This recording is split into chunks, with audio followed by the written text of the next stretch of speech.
ठीक है। हाँ जी भाई लोगों, सबसे पहले कहां से शुरू करूं मैं? देवदत्त पडिक्कल से शुरू कर लेता हूं भाई लोगों। अब देखना भाई लोगों कमेंट बॉक्स में किस तरीके से एग्री के नाम के नारे लगेंगे भाई लोगों। सबसे पहले तो भाई लोगों 15 अगस्त की सबको भाइयों को भाई शुभकामनाएं हैं। हाँ बिल्कुल, देखिए एक वो आज़ादी है जो मिल चुकी है, एक वो भाई लोगों कामयाबी है जो तुम लोगों को मिलनी बाकी है। तो उस कामयाबी के लिए काम करते जाइए। तुम्हें क्या लगा था कुछ और बोलने लगा हूं? अरे ये जो, हाँ तो रहने दो, मेरा मुंह मत खुलवाओ। हाँ, आज़ादी की बहुत बहुत भाई लोगों शुभकामनाएं हैं। देवदत्त पडिक्कल, अब देखना भाई सब लोग एग्री करेंगे। आरसीबी का भरोसेमंद लड़का, आरसीबी का रिलायबल लड़का, आरसीबी के भाई 2 प्लेयर कम से कम T20 में भी बनते हैं। ये तो तुमने मजबूरी में ही मौका दिया है देवदत्त पडिक्कल को टेस्ट में, और वो उसने करके भी बता दिया। भाई उसका वार्म अप गेम खत्म ही नहीं हुआ, उसका अभी तक वार्म अप गेम ही चल रहा है ब्रो। मैं तो टाइटल भी पहले यही डालने लगा था, warm up game, warm up continue bro. अभी भी वैसे डाला हुआ है, वार्म अप गेम है ब्रो उस टाइप से। उसका नहीं खत्म हुआ, 142 नॉट आउट था वहां पे, और आज अभी इस टाइम पे डे 1 का खेला खत्म हो गया है। इंडिया 288 पे 2 है, जिसमें से देवदत्त पडिक्कल 131 है। इंडिया ने टॉस जीता, बहुत बड़ा एडवांटेज मिला। यहाँ टर्न होना चालू हो जाएगा टाइम टू टाइम, मतलब जैसे जैसे गेम आगे बढ़ेगा। लेकिन पहले दिन का एडवांटेज उठाना था, इंडिया ने बहुत अच्छे से एडवांटेज उठाया। 1-2 नुकसान भी हुआ है, लेकिन एडवांटेज काफ़ी है इंडिया को इस टाइम पे। बारिश ने खेल का काम भी खराब किया है, लेकिन इन सब के बीच में एक बात से भाई लोगों सहमति तुम लोगों को दिखानी पड़ेगी।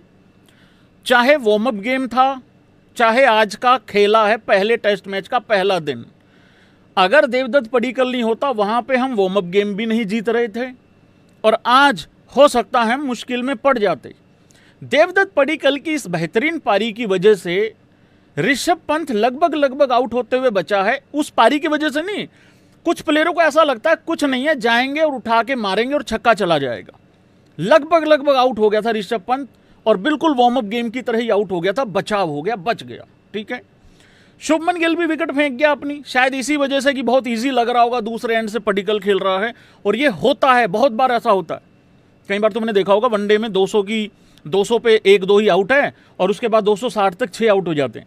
क्यों होते हैं? क्योंकि हर बाहर से आने वाले बंदे को लगता है कुछ नहीं है, जाएंगे, बड़ा इजी चल रहा है मामला। बट इजी होता नहीं है, वो इजी बनाया जाता है। देवदत्त पडिक्कल की तुम बल्लेबाजी देखो भाई, फ्रंट फुट तो फ्रंट फुट, फ्रंट पे जो खेला है, आगे जाके जो खेला है वो तो खेला ही है भाई। पीछे जा जाके क्रीज का कितना बेहतरीन इस्तेमाल किया भाई आरसीबी के इस लड़के ने। छोटी बात है यार भाई, यार 113वां प्लेयर बन गया जिसने टेस्ट में शतक बनाया भाई लोगों, मतलब देवदत्त पडिक्कल। 131 रन है, नॉट आउट, 178 बॉलें खेली हैं। तो बॉल भी मतलब उस तरीके से नहीं है कि सो ही जाता है टाइप, उस तरीके से नहीं है, रनों को भी लेके चलता है, चला के चलता है। ये थोड़ा टाइम वेस्ट हो गया आज, क्योंकि ओवर जो है 73 ही हुए हैं। इस चीज़ को भूलना मत। करंट रन रेट इंडिया की लगभग 4 के आसपास है, जो कि बिल्कुल ठीक है भाई लोगों। तो इंडिया को ये टेस्ट मैच जीतना चाहिए, लेकिन पहली पारी का ही है इसमें हिसाब किताब। पहली पारी में जिसने एडवांटेज ले लिया वो आगे रहेगा, क्योंकि प्रभात जयसूर्या कौन है वो दूसरी पारी में बताएगा। एक बात और बोलूंगा देवदत्त पडिक्कल को लेके, और जरा ऐसे कर देना भाई लोगों, मैं समझूंगा कि मेरी बात से तुम सहमति रखे हुए हो। टेस्ट क्रिकेट में 50 बनाना अच्छी बात है, बढ़िया बात है। 100 बनाना वाकई बहुत एप्रिशिएट करने वाली चीज है। पहला शतक होना तो बहुत ही स्पेशल होता है भाई, है ना। मैं देवदत्त पडिक्कल का जो अभी पॉइंट ऑफ व्यू बता रहा हूं ना अपना, देवदत्त पडिक्कल की इस पारी को लेके, तुम लोग खुश हो उसके 100 से, करेक्ट। मैं उसकी जो तारीफ कर रहा हूं ना, वो 100 में जो उसने 31 रन और ऐड किए हैं ना, मैं उनकी तारीफ कर रहा हूं। पूछो कैसे? खैर तुम कैसे पूछोगे मैं बताऊंगा। देखो 100 बनाने के बाद ना बहुत सारे लड़के सोचते हैं कि मेरा काम हो गया, शतक बन गया, माइलस्टोन हो गया है। अब एक काम करते हैं, मुंह उधर उठाते हैं, लाते उतर करते हैं, और शॉट सीधा खेल देते हैं, और बॉल खड़ी कर देते हैं, आउट होके चल पड़ते हैं, क्योंकि मुझे कौन सा कोई क्रिटिसाइज करेगा, क्योंकि मेरा काम तो हो गया है। भाई साहब 100 के बाद जिस तरीके से वो लड़का खेला है ना, एकदम सर नीचे रख के वो फिर से जीरो से स्टार्ट किया उसने, वो है अप्रिशिएट करने वाली बात। हो रही है ना बात, ये है बात इंपॉर्टेंट। 131 नॉट आउट है और यहां से इसको और बड़े रन में कन्वर्ट करना चाहिए। सुबह आके बिल्कुल एकदम जीरो के हिसाब से खेलना है। पंतिया साथ में है, वो थोड़ी चुलबुली हरकतें करेगा तो उसकी तरफ ज़्यादा ध्यान नहीं देना है देबू। हाँ, उसको अपना खेलने देना, तुम अपना खेलना और इसको बड़े रन में कन्वर्ट करना। कितने बड़े रन में बोलूंगा नहीं, खुद देख लेना, मतलब उस तरीके से, ठीक है। जस्सू, किसकी गलती है भाई लोगों यहां पे? देखो मैं बता देता हूं, थोड़ा सा एक्सप्लेन कर देता हूं कि मेरे को क्या लग रहा है। वीडियो सबने देखा है, आउट होते हुए भी सबने देखा होगा, जिसने लाइव नहीं देखा उसने बाद में भी देखा होगा, ठीक है भाई। यहां पे दो चीजें बड़ी अजीब हो गई हैं। देखो, राहुल ने शॉट खेला, राहुल भाग गया।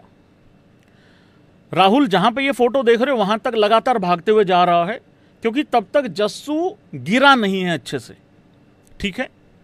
जस्सू वहां गिर जाता है, ओके। राहुल हल्का सा रुकता है, जस्सू के दोनों हाथ जमीन पे जाते हैं गिरते हुए, ठीक है।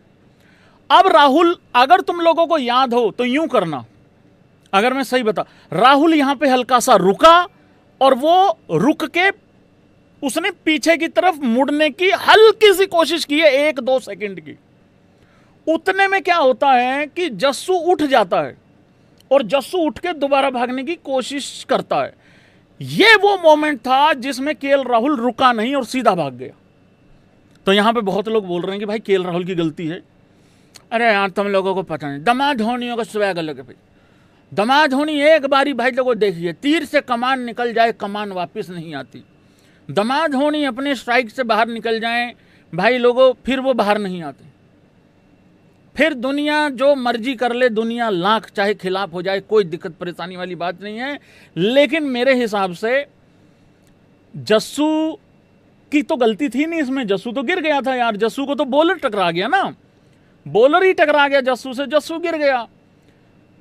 जस्सू को दोबारा नहीं भागना चाहिए था और राहुल को शुरू में ही रुक जाना चाहिए था जब वो गिरा था। मैं फिर बता रहा हूं, राहुल ने शॉट खेला, राहुल निकला, वहां तक रन था भाई वहां तक, ठीक है। राहुल उसके बाद भागा, जस्सू टकराया, जस्सू ने टकराया, जस्सू से बॉलर टकराया, जस्सू गिरा। जब जस्सू गिरा, राहुल को वहीं कैंसिल कर देना चाहिए था रन, वहीं रन कैंसिल कर देना चाहिए था। लेकिन राहुल वहां पे हल्का सा रुका भी था, राहुल को मोटिवेट किया रन कंटिन्यू करने के लिए, क्योंकि वो जस्सू उठ खड़ा हुआ तो राहुल को लगा भाई नया लड़का है, डिनर भी करके आया हुआ है, भागाएगा, आ जाएगा। लेकिन आ नहीं पाया वो, तो दोनों भाई लोगों एक ही एंड पे खड़े हो गए थे यहाँ पे बैट्समैन, और विकेट कीपर एंड पे जो है वो रन आउट हो गया। जस्सू को आज भंडारे में भाई लोगों धक्का दे के गिरा के बाहर भूखा रख दिया गया भाई लोगों। इससे पहले क्या हो रहा था, जस्सू खुद भूखा उठ के आ रहा था, लेकिन आज तो भाई लोगों गिरा ही दिया गया है, मतलब उस तरीके से। तो बहुत अच्छा तो नहीं हुआ है, काफी बुरा हुआ है यहाँ पे। बहुत बड़ी पारी खेल सकता था जस्सू भी, पर चलिए कोई बात नहीं भाई लोग।